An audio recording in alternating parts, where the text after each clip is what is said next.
ఈ రోజు భువనగిరి శాసనసభ్యులు కుంభం అనిల్ కుమార్ రెడ్డి ఆధ్వర్యంలో బీఆర్ఎస్ పార్టీని వీడి కాంగ్రెస్ పార్టీలో చేరిన పోచంపల్లి మండలం మున్సిపాలిటీకి చెందినటువంటి నాయకులు పద్మశాలి జిల్లా వర్కింగ్ ప్రెసిడెంట్ తడక రమేష్, కౌన్సిలర్ దారెడ్డి మంజుల వేణుగోపాల్ రెడ్డి, మాజీ ఎంపీటీసీ కొట్టం కరుణాకర్ రెడ్డి, మైలా ఐలయ్య, మాజీ వార్డు మెంబర్ కోయడ శ్రీనివాస్ గౌడ్, మద్ది మధుసూదన్ రెడ్డి, ఎలగందుల నర్సింహులు, ఎడ్ల లింగస్వామి, మాజీ సర్పంచి తింగల్కార్ కార్ వెంకటేష్, మాజీ సర్పంచ్ ఆకుల శ్రీలత, మధుసూదన్లు, పెద్దల బాలయ్య, కొట్టం ప్రకాష్ రెడ్డి, కొట్టం వేమన్ రెడ్డి, కొట్టం శ్రీనివాస్ రెడ్డి, గుత్తా శేఖర్, కొమ్మరెల్లి ప్రతాప్ రెడ్డి మరియు 150 మంది బీఆర్ఎస్ పార్టీని వీడి కాంగ్రెస్ పార్టీలో చేరారు.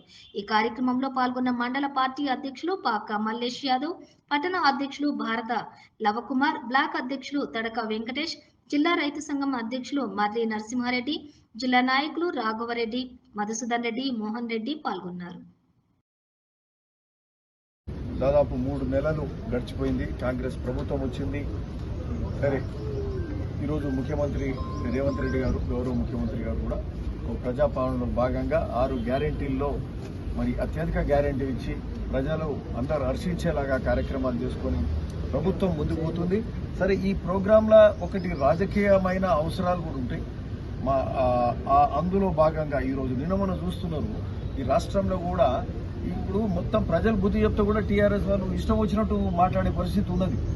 రేవంత్ రెడ్డి గారు 2 నెలలు 3 నెలలు చూసి ఇది లాభం లేదా, వీళ్ళకి ఇట్లనే మాట్లాడితే ఇలా సంగతి మరి గట్టిగానే చూద్దాం, ఇక తలుపులు తెరుస్తాం గట్టిగానే అని చెప్పి వారు ఓపెన్గా చెప్పేసి ఓకే.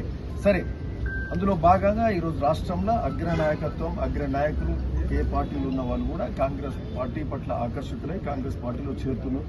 మన భువనగిరి నియోజకవర్గానికి సంబంధించి కూడా సరే ఎక్కడికక్కడ గ్రామాలు కావచ్చు, మున్సిపాలిటీలు కావచ్చు, వార్డులలో కావచ్చు, జై కాంగ్రెస్, జై కాంగ్రెస్, జై కాంగ్రెస్.